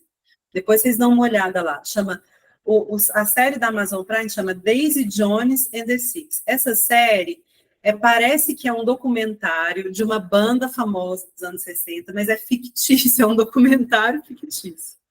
E ele conta a história dessa mulher, que é assim, ela tinha uma voz maravilhosa e os pais estavam um pouco se lixando para ela, eles eram ricos, milionários, e estavam foda-se para essa mulher. E ela, buscando o reconhecimento que ela não teve na família, entrou num lugar de merda. Só que, diferente do exemplo que ela traz, né, da Janis Joplin, a Amy Winehouse, a própria Elis, que a gente falou, tem uma hora que ela saca que, tipo, ela tem que sair desse lugar. Exatamente, Elaine. Tem um livro também. Eu vi a série e li o livro. Também tem um livro. Chama Daisy, que é de Margarida em inglês, né? Daisy Jones and the Six. Daisy Jones e os Seis, que chamam. É muito legal essa série, assim, mexe com muitas coisas também. Então, é um pouco isso. E ela traz outras, ela fala mesmo da Edith Piaf, ela fala da Frida Kahlo. São mulheres que... como é que a gente fala? Que viveram tudo isso e não conseguiram sair dessa loucura, né? E essa dança louca dos sapatos é aquela sensação de liberdade ilusória,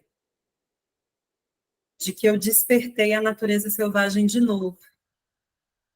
Só que eu entro num lugar que não tem a ver com a minha autenticidade da criação da minha própria vida. Eu estou entregando, eu já entreguei, gente, a impotência acabou lá no experimento do cachorrinho. Eu já entreguei. Então, eu não tenho vida criativa. Minha vida criativa, ela está dependendo do sapatinho vermelho.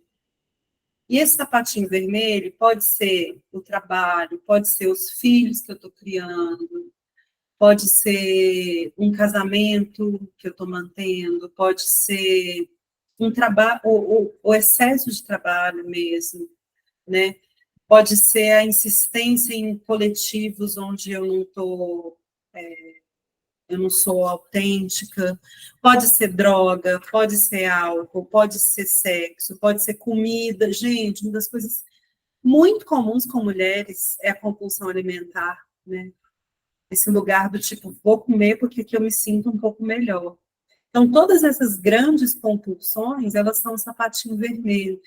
Como eu já entreguei meus pontos, como eu já estou impotente, essas compulsões me dominam.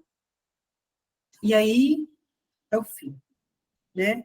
A armadilha consiste...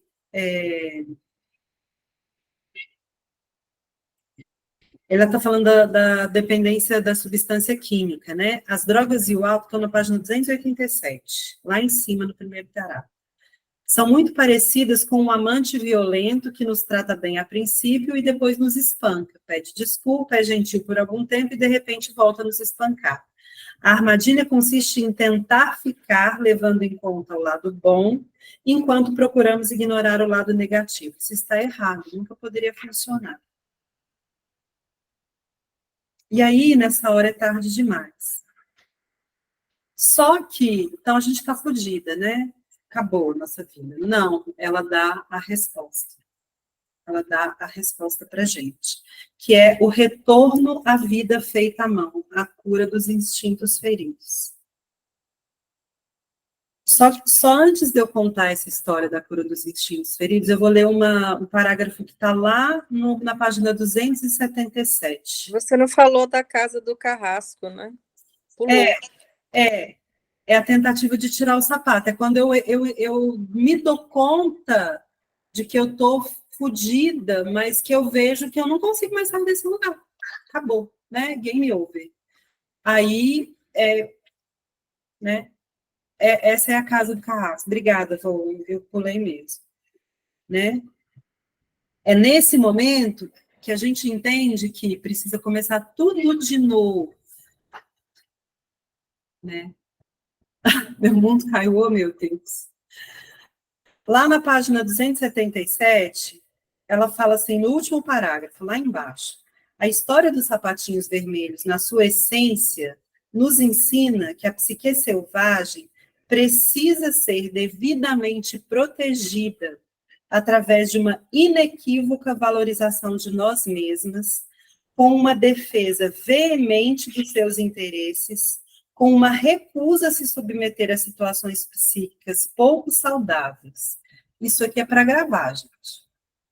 Aprendemos também que o lado selvagem, por sua energia e beleza, estará sempre na mira de alguém, de alguma instituição, de algum grupo, seja com o objetivo de transformá-lo em troféu, seja com o objetivo de submetê-lo à limitação, alteração, domínio, eliminação, reformulação ou controle. O lado selvagem precisa sempre de um guarda junto ao portão ou poderá ser utilizado para fins impróprios. Então, é isso que ela está falando, né? Mas, olha que bonito. A gente pode ter pés novos. O que ela coloca no final é assim, sempre há uma esperança. E é muito legal que a Clarissa fala, porque depois de todo esse processo maluquete que a mulher se coloca, ela fala assim, não precisa de muito, não é muito complexo, é ir, é tomar coragem de ir. Ela fala assim, 289 a página, no penúltimo parágrafo. Quer os danos tenham sido sofridos pela sua arte, pelas suas palavras, os estilos de vida, pelas suas ideias, nananana, acabe com esse emaranhado, ou seja, larga a mão. Para além dos anseios e desejos, para além dos métodos cuidadosamente ponderados que adoramos discutir e urdir, há uma simples porta à espera de que a cruzemos. Do outro lado, há pés novos. Vá até lá. Rasteje, se for necessário. Para de falar e de se atormentar, simplesmente age. Nesse momento, gente, tem a coisa mais bonita que a gente tem que cultivar na nossa vida. A autocompaixão. Vou até colocar meu óculos bonitinho, para a gente não ficar todo. Como ela diz no primeiro capítulo, a ala selvagem nunca se vai totalmente. Exatamente. É o momento, a alma selvagem, é o momento da gente olhar para todo esse percurso e falar assim, fiz merda, me ferrei, acabei comigo mesma, porque esse percurso, gente, é muito bonito. Tem muita coisa que o coletivo faz com a gente todo dia, mas o que a Clarissa está falando nesse capítulo você entrou na carruagem. Você fez esse caminho de ruim para você, mas você se perdoa por isso, porque está tudo bem. Tem pé novos aqui. Deixa de lado a culpa, deixa de lado o medo. Para de se lamuriar, não fica na ferida. Eu fui enganada. Tá tudo bem. Eu fui uma trouxa, eu fui uma idiota. Deixa isso de lado. Abre a porta que está diante de você. Ali tem pés novos. É a coisa da autorresponsabilidade, viu? É isso mesmo. Então, o bonito é isso. E como que eu faço isso, Camila? É uma coisa que eu também escuto muito no meu consultório. A Clarissa fala pra gente. Para ter novos pés. Anotem a receita. Número 1. Tenha extrema prudência e cuidado. Estou na página 290, lá em cima, no primeiro parágrafo. Tenha extrema prudência e cuidado no sentido de se soltar aos poucos na selva. Você não está mais treinado para a selva, mulher selvagem. Você não está mais treinada para a selva. Vai com cuidado.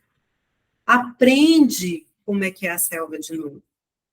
Instalando uma estrutura ética ou de proteção, com a qual você tenha acesso a meios para medir se há excesso de alguma coisa.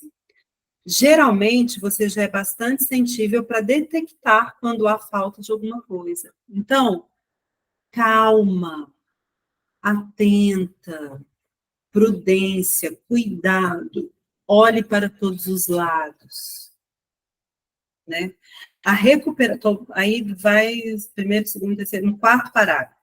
A recuperação do instinto, ainda na página 290. A recuperação do instinto perdido e a cura do instinto ferido estão realmente ao nosso alcance, pois tudo volta quando a mulher presta mais atenção, ouvindo, olhando e pressentindo ao mundo ao seu redor. Vocês lembram que eu falei para gravar a frase que a gente viu na estratégia? E depois agindo como vê os outros agindo, com competência, eficácia e dedicação. Segundo passo, ela dá uma receitinha de bolo, gente. É linda, claríssima. Ela fala assim: uma volta gradativa à vida instintiva tem condições de fazer isso. Estou lá ainda na página 290, são as últimas frases do último parágrafo. Para tal, a mulher precisa de uma mãe selvagem boa o suficiente. Na hora que eu li essa frase a primeira vez, eu falei assim, fudeu, né? Aí, olha que lindo, o término do parágrafo, olha que lindo. E adivinhem quem está esperando para ser essa mãe? A mulher selvagem gostaria de saber o que está fazendo com que você demore tanto para chegar até ela, para realmente estar com ela, não apenas de vez em quando, mas com regularidade. É a gente mesmo, cultivando a nossa natureza selvagem, desse lugar de acolhida materna, né? Número 3, na página 291, logo depois que eu terminei aí, número 3. Falei número 3, fiz número 2. Se você estiver lutando para fazer algo a que dê valor, é importantíssimo que se cerque de pessoas que deem apoio inequívoco ao seu trabalho. Começou agora, gente, sai de perto. Galera, começou a tacar areia no seu negócio, vai embora. Manda pastar. Fala, valeu, meu amigo, não quero mais saber de você. Vaza. Por quê? Eu estou me curando. Eu estou me curando. Eu estou em recuperação. Eu preciso é de remédio, não preciso de veneno. Eu preciso cortar relações com essas pessoas? Não, dá um ghosting nelas. Depois volta com oi sumida, né? Ó, essencial, fiz isso hoje no meu trabalho com palavras negativas, exatamente. É tanto uma armadilha quanto um veneno ter supostos amigos que sofrem dos mesmos males, mas não têm nenhum desejo verdadeiro de se curar. Então, às vezes, gente, tem gente sofrendo igualzinho a gente, mas não está nem um pouco a fim de se curar. E quando a gente começa a querer, isso incomoda eles. Aí eles, ó, manda pastar. Esses tipos de amigos incentivam a pessoa a agir de modo escandaloso, fora dos seus ciclos naturais, fora de sincronia. É a galera que chama a gente pro boteco, é a galera que chama o cara que está no Alcoólicos Anônimos para ir tomar uma. É isso. É isso. Tá? Então, foge dessa galera. O quarto passo, lá ainda na página 291, uma das coisas mais importantes que podemos fazer é compreender a vida, toda a vida, como um corpo vivo em si, provido de respiração, de renovação de células, mudança de pele e resíduos. O que ela está querendo dizer aqui? Isso é uma fase. Daqui a pouco, talvez você caia na armadilha de novo. E aí você vai fazer de novo isso, você vai se auto-perdoar e vai começar de novo. Porque a vida é assim, e não tem nada de errado nisso. E você vai de novo buscar outros amigos, você vai de novo ficar prudente, atento, você vai de novo buscar a mãe selvagem dentro de você. E isso não é fudeu, eu sou uma bosta, eu sou uma mulher péssima, porque eu caí na armadilha de novo. Ela fala assim, não, que a vida é ciclo, a gente renova. O sapatinho novo, ele vai ficar velho e vai precisar de trocar. E nesse momento a gente vai trocar. Né? Então, não se escandalizem, porque os ciclos eles vão aparecer com desafios novos, com armadilhas novas, com um lobo na pele de cordeiro.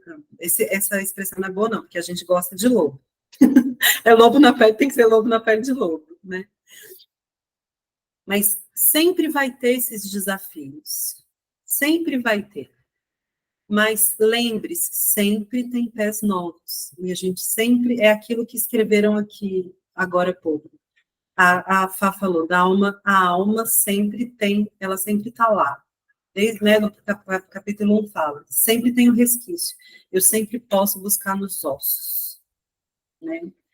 E o quinto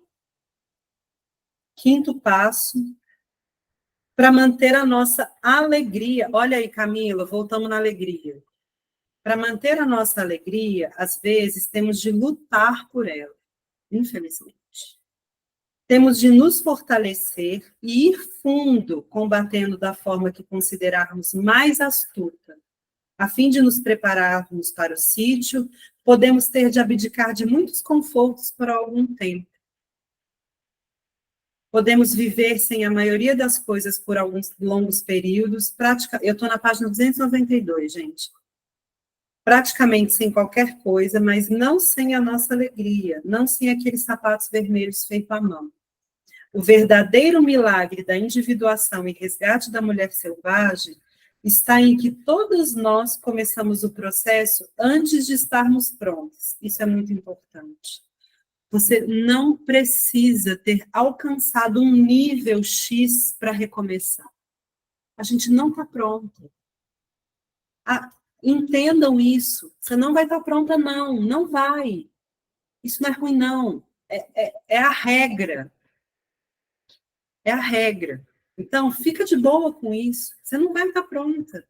Mas isso não pode te impedir de fazer o processo, de retomar o processo quantas vezes for preciso. Por quê? Porque a alma precisa do alimento selvagem. Mesmo você não estando pronta. Então, às vezes, você vai tateando no escuro e vai sentir mesmo o cansaço, e vai sentir mesmo o desgaste. Mas é porque você está construindo essa mulher dia a dia, cotidianamente. E é isso. E ainda bem, graças a Deusa, que você não está pronta. Porque se você está pronta, se você tem a ideia de que você está pronta, você está a um passo de chegar no experimento do cachorrinho lá, que é desistir. Se eu estou pronta, gente, para que eu vou me mexer? A vida criativa acabou. A inovação acabou. Cheguei no patamar. Eu estou pronta. Não, não vai estar. E ainda bem. Entenda isso. Coloca isso no seu coração. Porque ali na esquina vai ter um novo desafio que vai consolidar essa natureza, vai te chamar, vai ter uma carruagem dourada para você virar e falar assim, não, prefiro os meus sapatinhos. Vou fazer sapatinhos novos, né? Não vou entrar nessa roubada, tá? Então, gente, esse é o capítulo 8. E é um capítulo que nos responsabiliza, né? A Clarissa chama a gente à responsabilidade de tomar conta do nosso feminino, mas ela também diz que não importa se fizeram isso com a gente, foda-se você esse cavalo dourado, tipo isso. Não importa se você entra na carruagem ou não, né? A responsabilidade para se retomar está na sua mão, né? Eu percebo assim, é muito difícil falar. Eu vou terminar agora, gente, porque a gente até ultrapassou o horário. Mas é muito difícil dentro de uma sociedade que a gente vive, onde a gente realmente é vítima de muita violência. É muito difícil para a gente sair desse lugar de vítima, porque toda hora a gente também é colocado nele, não porque tadinha, é porque a gente sofre mesmo, a gente é vítima, violentada o tempo todo, né? Mas existe uma força dentro da gente que ajuda a gente a falar assim, eu não vou aceitar, eu não posso aceitar, né? Então é isso. Como é que vocês estão aí? Acho que ainda dá para a gente ficar uns 2 minutinhos aqui para ver se alguém quer falar sobre como é que está o coração. Depois também, ainda essa semana, que a gente ainda não está discutindo direito o próximo capítulo, a gente pode falar um pouquinho de como que a gente está, essas coisas todas que a gente viu estão reverberando na nossa cabeça, no nosso coração, né? Que bom, Jéssica, que você gostou. Esse capítulo merecia uns 3 encontros, eu acho, né? Oi, Vilma. Muita ficha para cair, eu também acho que eu também. Oi, Vilma, pode falar. Só lembrando que eu ainda estou trocando meus móveis, viu? Bom, muito bom. E esses dias meu irmão veio almoçar aqui e falou assim: por que você não volta para lá? Aí eu fiquei, ele tá me sabotando, pensando assim, né? Nem disse nada, nem discuti. Aí eu pensando, ai meu Deus, tá querendo me sabotar. Não, acho que era Dia dos Pais. Eu tô ótima, tá tudo bem, minha vida tá ótima. Minha mãe virou para mim e falou assim: por que você não volta para cá para fazer seu pé de meia? Eu olhei para ela e falei assim: não tô acreditando que essa mulher tá falando isso para mim. Fingi que eu não ouvi. Chocada. Ai, que bom, Isabel, que bom. Um capítulo maravilhoso. Exatamente. Muita coisa para pensar. Também estamos tô nessa. Então, gente, próximo encontro, só para a gente encerrar. Capítulo 9, cujo título é A Volta ao Lar, o Retorno ao Próprio Self, que é uma continuação, né, desse processo. E o conto é Pele de Foca, Pele de Alma. A mensagem que fica é: há sempre novos pés, a mulher selvagem está sempre lá. Exatamente. E o nosso próximo encontro vai ser no dia... Mentira! 1º de abril. Vamos revolucionar esse dia 1º de abril e transformar todas as mentiras em verdades. Eu acho que isso não é uma coincidência. Só uma dúvida, porque a Páscoa vai ser no fim de semana antes da nossa Vai ser dia 31 de março. Tem algum problema fazer dia 1º de abril? Não, né? Já passou a Páscoa, Jesus ressuscitou, já estamos na, né? Então, ótimo. Então, é isso. Os pés estão novos, a gente vai.